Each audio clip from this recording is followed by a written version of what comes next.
Estamos aqui para conversarmos sobre um tema muito pedido nos concursos públicos. Ora, em questões objetivas, mas com toda certeza na produção de um texto. Falaremos agora sobre como não errar mais, errar mais nela, na ortografia. Esse momento é um momento muito importante. Não errar mais na ortografia não é algo tão fácil assim. Por que não? Porque a ortografia, meu aluno, é um cavalo selvagem, não dá para segurar.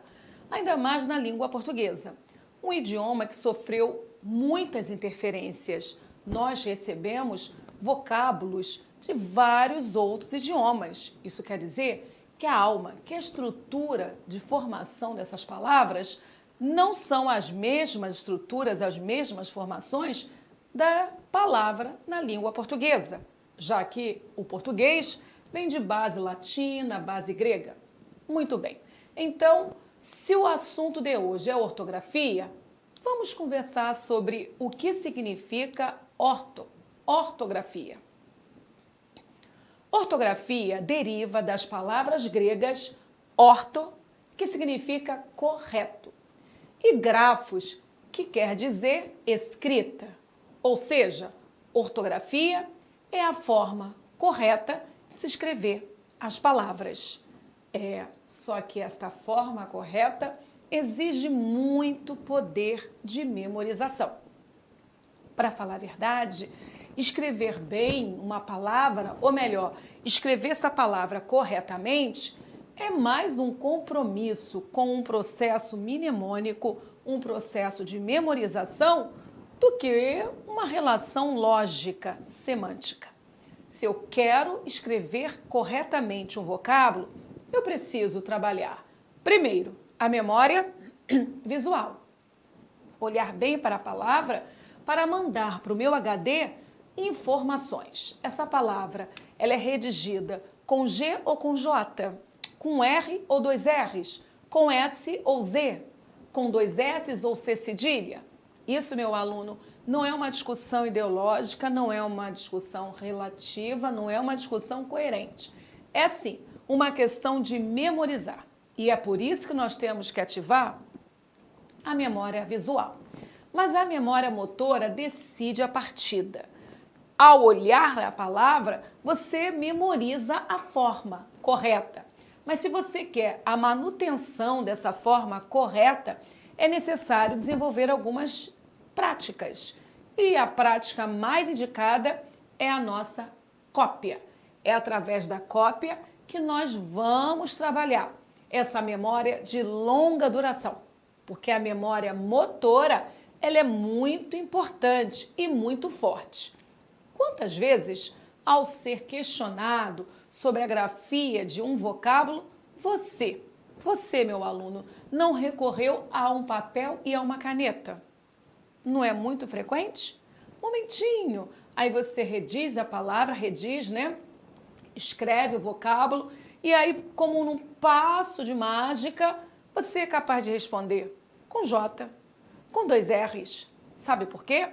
Possivelmente, na sua fase de alfabetização, você deve ter feito muitas cópias. E essas cópias não são castigos. Essas cópias não são perdidas. As cópias feitas com comprometimento e disciplina, essas cópias levaram informações para o seu cérebro e essas informações são acionadas na hora e no momento adequados. Então, meu aluno, a cópia desenvolve uma outra memória, a memória motora. Você entendeu? Memória visual, memória motora. E, por último, pense na pronúncia. A pronúncia favorece uma outra memória, a memória auditiva. Quantas vezes, quando pronunciamos uma palavra corretamente, isso nos ajuda e muito na hora de redigir esse vocábulo. Ainda há pessoas que discutem empecilho ou empecilho. Empecilho, e aí é uma sucessão de erros. Não vamos longe. Ainda há quem prefira Flamengo, e nós sabemos que é Flamengo. Se você falar errado, é claro que você poderá escrever errado também. Só nesse momento eu já passei para você 3 memórias fundamentais para a aula que vamos desenvolver: memória visual, memória motora e memória auditiva. Ortografia cai no concurso? Meu aluno cairá no seu concurso com toda certeza. Como vamos trabalhar essa matéria? Essa matéria faz parte do momento fonologia. Esta matéria, ela é infinita, porque a cada minuto, para não dizer segundo, alguém nesse Brasil de dimensão continental, alguém está inventando uma palavra. Como essa palavra, por enquanto, está na seara do neologismo, claro que ainda não foi o quê? Divulgado, trabalhado o aspecto dessa palavra. E aí, você pode ou não pode errar na ortografia de uma palavra que é própria, lá, nativa do Ceará. Se você não teve contato com o vocábulo, é possível você errar na hora da escritura. Então, meu aluno, fique esperto. O conhecimento com relação a esse vocábulo, não só o conhecimento formal, mas o semântico também vai ajudar e muito nessa hora. Por que semântico? Porque há momentos que você encontrará palavras parecidas na forma. E isso são os parônimos. São vocábulos parecidos na forma. Existe imigrar e existe emigrar. Existe também migrar. Existe retificar e existe ratificar. E se você sabe muito bem o que é imigrar, entrar no país, emigrar, sair de um país, e migrar, que é o deslocamento que ocorre dentro do próprio país em um determinado período, né? Então, a migração é entre os estados. Você não sai desse país, continua na nação, mas você vai migrando dentro desse espaço. E quando eu falo retificar, eu quero comunicar correção. Mas se eu falo ratificar, eu já estou indicando afirmação. E aí, se eu sei o significado, eu sei selecionar a forma correta para o vocábulo que eu quero naquele momento, no contexto. Você entendeu? Ortografia hoje em concurso público, dificilmente ela é cobrada dessa maneira. Preenchimento de lacunas. Vocábulos, preencha as lacunas com GOJ. Meu aluno, raro concurso que trabalha desta forma. Hoje a preferência para ortografia nos nossos concursos públicos, a preferência está no quadrado, exatamente dos homófonos, né? Dos homônimos, homófonos, homônimos, homógrafos, os homônimos perfeitos e até parônimos. Então, ponto alto, homonímias e paronímias. Homônimos são vocábulos com alguma identidade. É algum ponto em comum. Em comum mesmo. Por exemplo, os homônimos homófonos são vocábulos que apresentam o mesmo som, mas com grafias diferentes. E os homógrafos, os homônimos homógrafos, são sim iguais agora na grafia, mas sons diferentes. Tanto os homônimos homófonos quanto os homônimos homógrafos apresentarão sentidos distintos. E por último, aos homônimos perfeitos.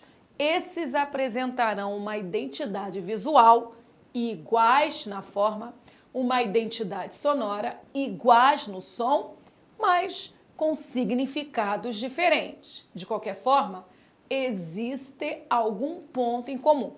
Diferente dos parônimos. Os parônimos não há nada em comum, mas parecido. Lembre-se disso. Por esse motivo que a nossa aula de ortografia, ela foi desenvolvida exatamente para atender ao concurso público. Você que participa de concursos públicos, fique muito atento a todos os pares de palavras que nós vamos trabalhar. Esses vocábulos, com toda certeza, aparecerão na sua prova. Pode levar fé. De todos que nós vamos trabalhar, é muito difícil você não encontrar uma boa parte no seu concurso. Por isso que não vale sair desta aula sem domínio total. Professora, entendi mais ou menos. Não entendeu, não. Não vale mais ou menos. Porque qualquer aqui, qualquer vocábulo pode acontecer na sua prova e aí, meu aluno, momento tensão. Não dê sorte para o azar. Podemos começar? Então vamos nós. Já sabemos que ortografia deriva das palavras gregas orto, que significa correto, e grafos, que significa escrita. Então, ortografia é a forma correta de se escrever uma palavra. Começaremos por um pá muito recorrente. Quantas vezes você foi chamado a atenção por um professor ou por alguém que já conheça bem a nossa ortografia com relação a essas duas palavras, que no mundo do som não há a menor diferença? A. Acabei de ler as duas. A. Você entendeu? Quando eu li a primeira, eu produzi qual fonema? A. E se eu ler a segunda? A também. A letra H, ela é uma letra etimológica, é uma letra diacrítica, ela não possui som, não é fonema na língua portuguesa. Por esse motivo que o som é o mesmo, A. Mas nós sabemos que essas duas ortografias não servem para o mesmo contexto. E a pergunta é, Cláudia, quando usar o A com H e quando usar o A sem o H? Vamos nós? Então, memorize. Devemos usar o A com o H quando o sentido exigido pelo contexto for de tempo pretérito, um tempo que ficou lá para trás, ao passado, ou de existência. Mas o A sem o H, você comunicará o presente ou o futuro. Vamos contextualizar isso? Preencha as lacunas com A com H ou A sem o H. Número 1. Daqui a 2 anos, Manuela atingirá a maioridade. Daqui a 2 anos. O que, Cláudia? Manuela atingirá a maioridade. Pergunto, daqui a 2 anos, essa informação, ela é pretérita ou ela é futura? A Manuela já atingiu 2 anos? Não, Cláudia. Então é uma ação futura? Se é futura, você usará o A com H ou A sem o H. Espero que você tenha escolhido A sem o H, porque com H joga você lá para o passado. Sem o H, deixa você no presente ou empurra você para o futuro. Letra B. Do Rio de Janeiro a Brasília, há uma distância de 1.100 quilômetros. E aí, olha só, do Rio de Janeiro a Brasília, a mensagem é passada?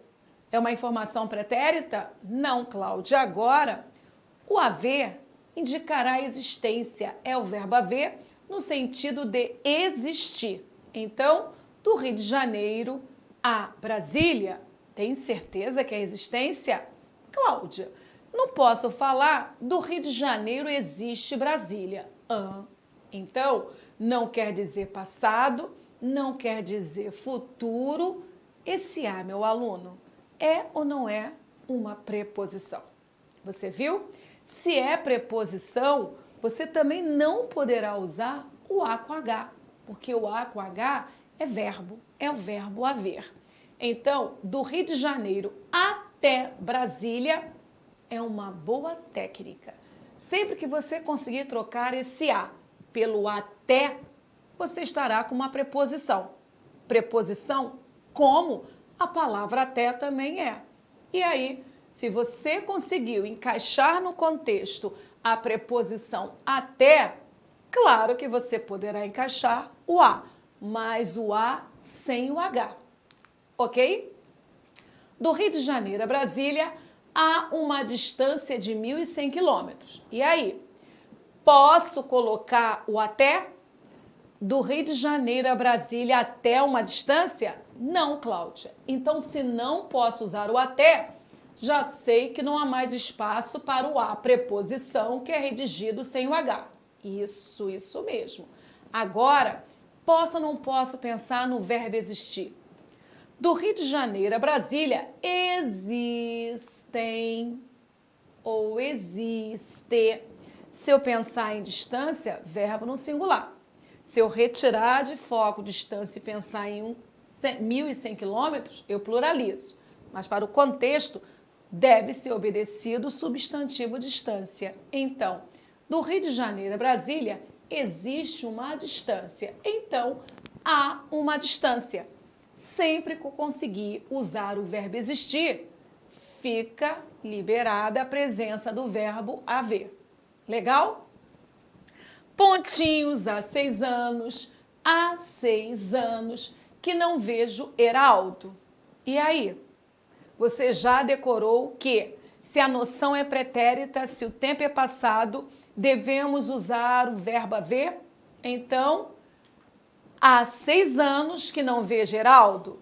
Posso trocar pelo existir? Pode. Mas diferente do haver, o existir é verbo pessoal. E se é pessoal, pode ir para o plural. E se eu estou com 6, não estou com 1, então existem 6 anos, ou existiram, né? Seguindo o tempo verbal, existiram 6 anos que não vejo Heraldo. Ok? Estou te esperando há horas. Se eu estou esperando é porque o tempo já transcorreu. E esse A é com H. É o verbo haver, indicando pretérito. A aula começará. Só com esse começará, que é verbo no futuro, eu já sei qual A eu vou escolher. Eu vou escolher o A sem o H para harmonizar com esse verbo no futuro. A aula começará daqui a 5 minutos. Repare, a aula não terminou, ela vai ainda começar. E o gabarito está posto para você. Meu aluno, eliminamos a dúvida, já entendeu? O A sem o H indica presente, futuro ou uma preposição quando você conseguir trocar pelo até ou pelo para. Mas o A com H é o verbo haver. E para você acionar esse verbo haver com inteligência, basta lembrar dos 2 casos mais recorrentes: tempo pretérito e existência. Vamos continuar. Lá estão eles. Esse porquê, que assume 4 ortografias. 4 ortografias oficiais, mas uma não se perde na outra. Existem 4 grafias e você, brasileiro, precisa saber usar cada ortografia dessa palavra. Por quê? Separado, sem acento. Separado, com acento circunflexo. Por quê? Junto, sem acento. Porque junto, acentuado, acento circunflexo. Mas, Cláudia, como trabalhar esse porquê? Vamos com calma? Primeiro eu quero você anotando, porque o conhecimento torna-se mais sólido quando você faz as suas anotações. Não fica só ouvindo, você está anotando e registrando da melhor forma. Comecemos pelo porquê separado. O porquê separado, ora aparece sem acento, ora acentuado. Para o início dessa discussão, você vai registrar que porquê separado só pode ser usado em perguntas, ok? Por exemplo, por que você assiste a essa aula? Por que, Cláudia? Eu fiz a pergunta.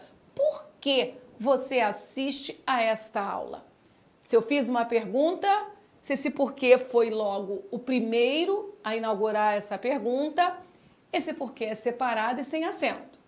Por que você assiste a esta aula? Então, sempre que você questionar e você inaugurar esse questionamento com porquê, ele é separado sem acento. Cláudia, esse porquê pode aparecer no meio da sentença? Pode, continuará sem acento. Você, por que assiste essa aula? Você assiste por que essa aula? Você está percebendo, né? Eu estou migrando com o porquê. E esse porquê continua questionando? Sim, então continua separado. E esse porquê continua no meio da oração? Sim, então continua sem acento. Mas quando eu vou usar o porquê separado e acentuado, professora? Bem, continua com pergunta, não sai desse quadrado. Mas o porquê será acentuado quando aquele que esbarrar em um sinal de interrogação. Você assiste a essa aula por quê? O que não encostou na interrogação? Pois bem, esse encostar no sinal de interrogação dá para a palavra que até então era átona, uma força, transformando esse que em tônico, por isso acentuado. Devemos acentuar todos os monossilábicos tônicos terminados pelo E, ok? Então, porquê separado, sempre em perguntas. Se esse porquê estiver no final, aí acentuado. Até aqui foi? Estamos começando o bate-papo, hein? Há muito para falar sobre essas ortografias aí. E o junto, Cláudia, quando vamos usar o porquê junto? Resposta. Porque preciso aprender ortografia? Respondeu o meu aluno.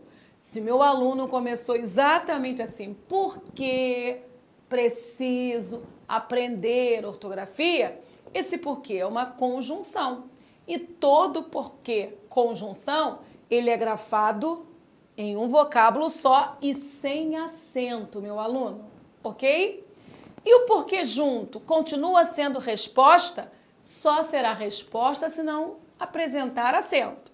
Porque junto acentuado não tem nada a ver com pergunta, não tem nada a ver com resposta, tem a ver com uma classe gramatical, substantivo.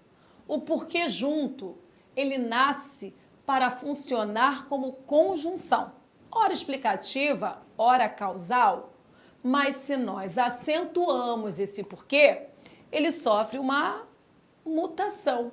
Ele deixa de ser conjunção e assume a classe gramatical de substantivo. O porquê junto acentuado, ele está substantivado. Para início de conversa, vamos ver se você consegue entender.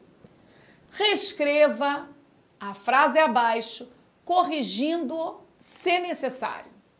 Por que brigas comigo? Você concorda que a letra A apresenta uma pergunta e uma pergunta direta? Olha lá o sinal de interrogação. Você concorda que esse porquê tem de estar junto mesmo? Ou o porquê de pergunta é sempre separado? E estando separado, no início de uma sentença, ele estará ou não acentuado? Meu aluno, pense bem. Letra B. Por que tenho meus motivos? Repare que a letra B responde à letra A. Por que brigas comigo? Porque tenho meus motivos.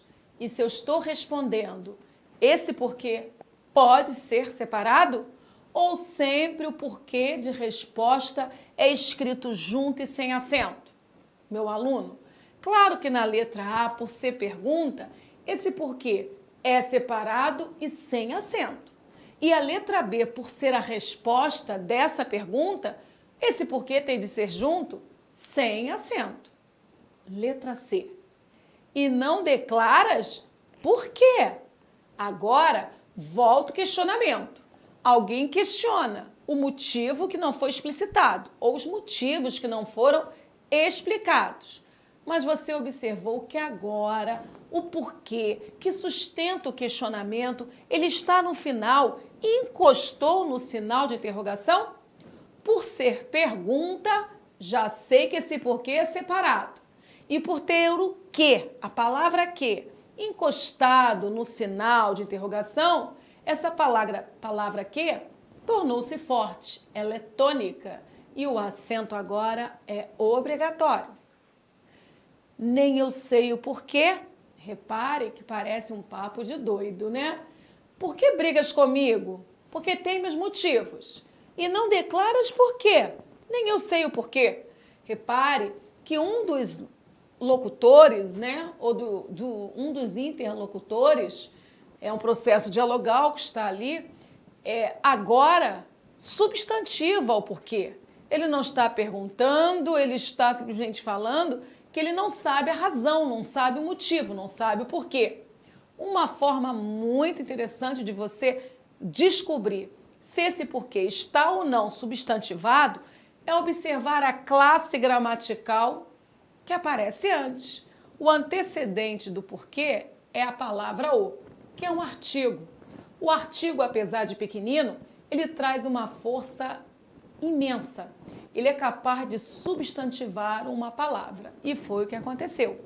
Na letra D, o porquê está substantivado e nós já sabemos. Sempre que o porquê aparece substantivado, ele aparece junto, mas com um acento circunflexo, na letra E, ok? Fique atento porque o porquê substantivado, ele apresentará antes classes gramaticais determinantes do nome substantivo. E são 4: artigo, numeral, adjetivo ou pronome. Ok? Vamos ao gabarito. Letra A, porquê separado e sem acento. Letra B, porquê junto e sem acento. Letra C, porquê separado e com acento. Letra D, porquê junto e acentuado. E aí, meu aluno, ganhou esse pacote também. Já trabalhamos o A sem o H, o A com H. Agora trabalhamos os porquês. E aí, são palavras certas ou não no concurso público? Sim, são certezas. Esses porquês, não pense que o trabalho será sempre simples assim. Exatamente por eu ter a clara visão de como a palavra porquê pode complicar a sua vida, foi que eu reiterei. Há outros exercícios que vão desafiar o seu conhecimento sobre a ortografia da palavra porquê. Vamos nós? Vamos ampliar os nossos conhecimentos? Assinale o item que apresenta erro, ainda sobre a ortografia do vocábulo porquê. Letra A. Não sei por que não vieste ontem. Não vim porque estava doente. Você observou? Há uma pergunta e uma resposta. Professora, pergunta? Eu não estou vendo nenhum sinal de interrogação, concurseiro, fique esperto. A nossa interrogação, ela pode ser classificada em interrogação direta e interrogação indireta. Você mesmo usa bastante essa interrogação indireta e muitas das vezes não se dá conta. A direta, nela existe uma cola visual, o sinal de interrogação. Toda interrogação direta obriga a presença desse sinal. Então, esse sinal chama atenção. E você não erra, né? Identificação de uma pergunta. Mas a interrogação indireta, ela não apresenta o sinal que marca o questionamento. É uma pergunta feita de forma mais dissimulada. Quando eu falo, não sei por que não vieste ontem, na verdade, use o método. Comece da palavra porquê. Esquece os 2 vocábulos que o antecede. O vocábulo, no caso, porquê, né? Esquece o não e esquece o sei. Leia e verifique se você não transforma essa mensagem em uma pergunta direta. Por que não vieste ontem? Viu? Isso quer dizer que é uma pergunta, só que indireta. Na verdade, não sei por que não vieste ontem. Na verdade, é por que não vieste ontem. Gostaria de saber o seu nome. Olha, acabei de fazer uma pergunta indireta sem usar o porquê. Gostaria de saber o seu nome. É a mesma coisa de perguntar. Qual é o seu nome? Agora, já há uma pergunta direta e vai haver o sinal de interrogação. Ok, se na letra A existe uma pergunta, esse porquê é separado? Sim. Esse porquê separado deve ser acentuado? Não, porque ele não encostou em nenhum ponto, não está no final. Legal. E o porquê resposta é junto mesmo, sem acento? Sim, não vi porque estava doente. E a letra A, parece que está tudo bem? Está tudo bem, não é gabar. Vamos para B? Por que voltaste cedo? Pergunta, por que separado e sem acento? Não sei por que estou nervosa. Ok, preste atenção. Elimine os dois vocábulos que antecedem a palavra por quê. E aí, você pode criar uma pergunta direta? Por que estou nervosa? Pode, né? Então, é uma pergunta indireta, sendo pergunta indireta. O porquê é separado e sem acento. Letra B, não há problema. Vamos para C? Eis a razão por que me empenho tanto. Eis a razão. E esse porquê? É um porquê substantivado? Não, Cláudia, não está acentuado. Eu sei, mas você acentuaria? Eu não sei a razão. Eis a razão. Por quê? Por causa. Se esse porquê é uma conjunção, nada de acentuar, muito menos separar. Ela está intranquila sem saber o porquê para tudo. Parei. E o porquê que eu tenho de parar tudo? Porque eu acabei, professora, de encontrar um porquê substantivado separado e não pode. Ah, entendi. Ela está intranquila sem saber o motivo, né?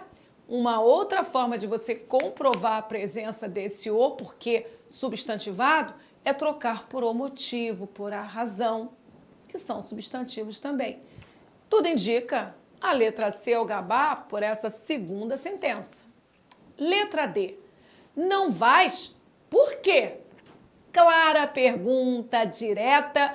O que encostou no sinal de interrogação, ganhando força. E agora, por ser tônico, aquele acento é obrigatório. O teu porquê me aborrece. Esse porquê está substantivado. Você lembra? Quando eu determino uma palavra com um artigo, um pronome, um adjetivo ou um numeral, torna essa palavra substantiva. Esse porquê que nasce para ser conjunção, nesse contexto, está substantivo. Existe o o, que é artigo, e o teu, que é um pronome. Letra E. Não é fácil o emprego do porquê. Olha aí, esse do nada mais é do que a contração do de, preposição essencial, com o artigo masculino singular definido. E esse artigo garante a substantivação do vocábulo porquê. Tem de ser, sim, acentuado e junto. Desconheço o porquê de semelhante atitude. Mais uma vez, o porquê substantivado junto e com acento. E aí, meu aluno, já gabarito, né? Essa viagem foi bem tranquila. E o gabarito, letra C de Cláudia. E aí, reinando a paz, espero que você tenha percebido que esta aula toda foi feita em cima só dos problemas da ortografia, dos problemas mais pedidos nas provas. E olha, prepare-se, vem muitas palavras aí que brasileiro para pensar, é junto ou separado. Até nosso próximo bloco, meu aluno.